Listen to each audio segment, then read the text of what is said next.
Hey everybody, we're going to be talking about the Logic sound packs. These are things that keep on trickling out to us. I want to go over just a little bit of the backstory, the history about this, and then maybe point to some new directions that we should be expecting in the upcoming updates. So, first and foremost, 11.1. This is one of the more recent, decent updates that we got. We got the Pom Pom and the Modular Melody sound banks, and these packs, along with some instruments that came with them. And I'm going to show you the two places in Logic where we find these, because maybe you're not fully aware of how to actually see where these things are.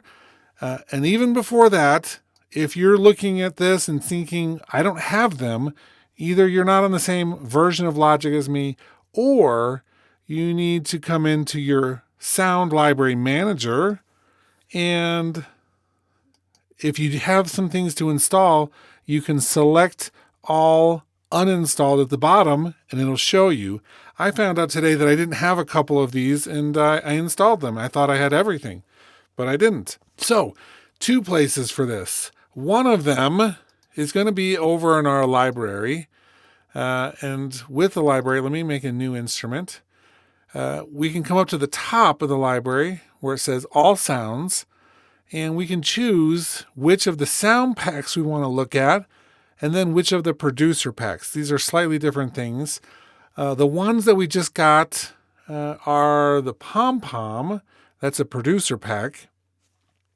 And we got the Modular Melodies, which is not. That's just a sound pack. So one of these created by a specific person, another one created by people, but we just don't know who. The team, we'll call them the Logic team. And once you select one of these, say we go to the Modular Melodies, it'll show you all the options that we have. Under synthesizer, we have a few basses, a bell, some classics, a lead, two pads, two plucked, two rhythmic, and then one sound effects. And under arpeggiator, we have two different things in there. So not a ton, but things. With Pom Pom, we have 4 different kits. And these are all amazing kits, by the way. And then some synthesizer type bass sounds as well. So that's one area with the instruments, either percussion kits or a synthesizer kit or a sampled kit. On the right side, and this is in our loop library, at the very top, we can do a sound pack search. We'll come down. And with these, they're not split into different categories like the other. We have Pom Pom here, and this comes with 208 items. These are different loops. Many of these that have harmonic content, and the ones that don't, just don't, actually have the chords for our chord track, which can work with the session instruments, which is pretty cool. And then if I go to the other one, the Modular Melodies right here, you'll see that we have 257 items, and some of these with step sequencers and many of them audio files. Great. So this content, this is new content, which we add on. I think sometimes many of us just see that there's new content and go, great, okay, cool. I think one of the biggest weaknesses of this entire system is that they're not marketing it in Logic the same way they are, say, with GarageBand iOS or even Logic for the iPad, where they have like nice graphics and there's a whole section where you download them and it's a much bigger deal. And here they just look like Apple Loops, and Apple Loops kind of have a name for themselves. Or if you load up one of these electronic kits, green lights here, it loads up a Drum Machine Designer, and that is one of the most sexy instruments ever made. And I'm totally kidding. They all look the same. This is not a way to market these things. It's barely a way to use them. It's almost like, great, we have this amazing thing made by somebody. Let's put it into a package which is boring. Okay, so rant accomplished. Some of these sounds from Pom Pom, these 4 kits, they're amazing. They sound great. They have character. They're interesting. The loops are incredible, right? And so we have a lot of new content. But let me go back through the history a little bit more. In version 11, we got A few other additional things. We got some instruments from Hardwell, Corey Wong, and the Count. The Count stuff alone is worth just experimenting with and messing with. Some of the things in here sound incredible. And so it's like a lifetime of collecting instruments, right?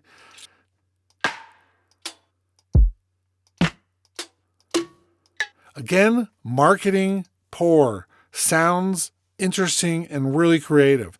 On the right side, in our sound packs in the library, additional things here. The Count had 251 new items. And I mean, these are just like really interesting sounds.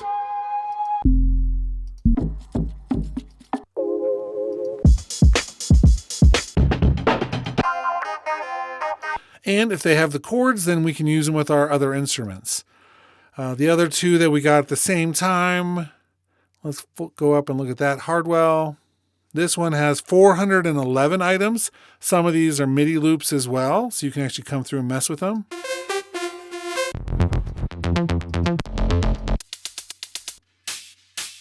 Some really interesting things. And then the last one with Corey Wong. Let me scroll up. There we go. We had another 434 items here. So that's just in version 11 and 11.1. That's all we've looked at. So that's like within the past year. And before that, in 10.8, we got a few things. We got the hybrid textures right here. And that's 81 items. And we also got the Vox Melodics. These ones, I really enjoy these ones. 485 items, full of vocal type things. What you need, never heard a song like this before. And they're actually being pitched to match the song. That's okay for the moment, but a lot of really interesting things here. Let's see if we got anything that came through on the other side. So we have the hybrid textures, a number of different instruments, including some things with the arpeggiators. And then I don't believe we had any with the Vox Melodics. That's okay. Cool. 10.7.8, we got the 8-bit Legends, which another really great collection of sounds. This had 279 different things, many of them with step sequencers, some of them just audio files. And let's come over here to the actual instruments. So we got some drum kits, some synthesizer type sounds, and a couple of the arpeggiator ones that they're considering. Cool. 10.7.5, before that, we got the beat tape and the modular rhythms. And this one, we got 244 for that particular one, and just a few different kits here. Looks like 6 different kits. Also really great sounding ones. And then the modular rhythms as well, based off a lot of analog synthesizers. In 10.7, that's where most of this really started. That's where we got the initial producer packs that had come from GarageBand. I think we got like 11 or 12 different packs. And a lot of really cool things from some big names. That was the big introduction to this whole thing. However, I did want to point out that in 10.6, we did get the keyboard collection right here. And this had 164 MIDI loops with keyboards. Many of these sound awesome.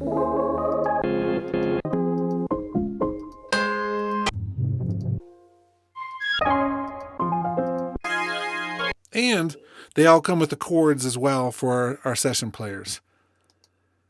Let's see if we had any that came with that over here. The keyboard collection, you'll see a ton of different, these are essentially presets, sometimes with additional content to make the presets work.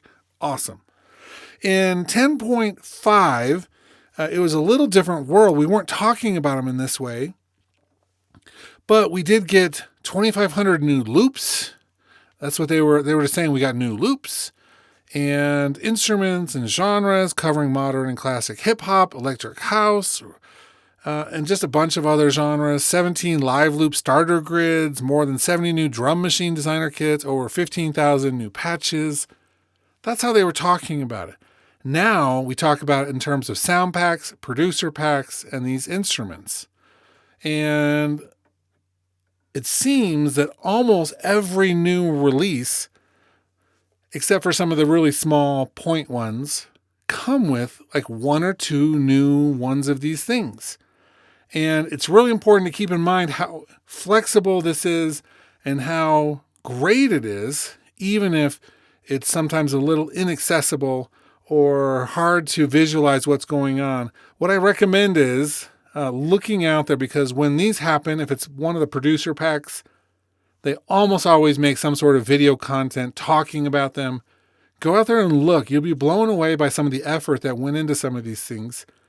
And if you're the type of person that's like, no, I don't use Apple Loops, I don't use producer packs, well, this is a great example of missing the mark on some amazing things.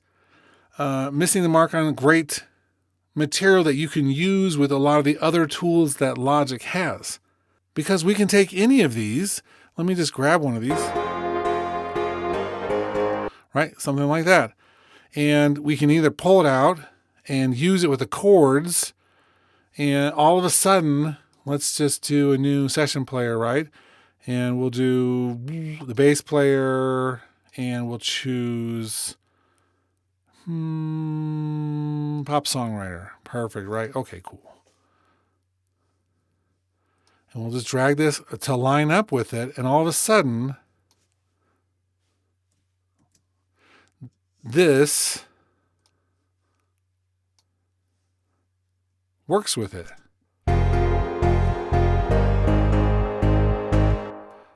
Maybe copy that out. We'd have to actually copy the chords over as well.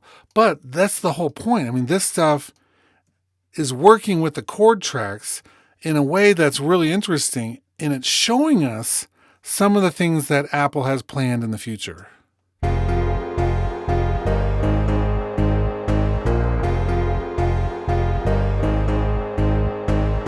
Right? Okay, we can even do a groove track to make them a little tighter.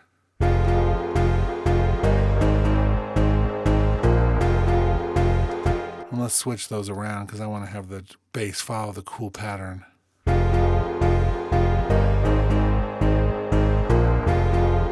Awesome. Because this ecosystem has all of these chords, and we have a chord track, and we have session instruments that play off of that, this is just giving us a little bit of insight into what's coming, meaning we're just one step away from that chord track being able to adjust what's happening in any of these different sound packs that have the chords. Because if you think about it, it's just an algorithm away from taking an F minor chord and another chord that's like a B flat minor and making the two work together. That's just programming, and it's going to happen. Right now, I was actually blown away a little bit because we've always had the ability with the Apple Loops and the sound packs to transpose to the song key.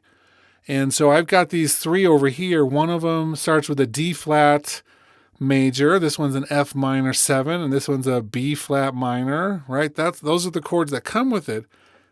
I just pulled them into the project.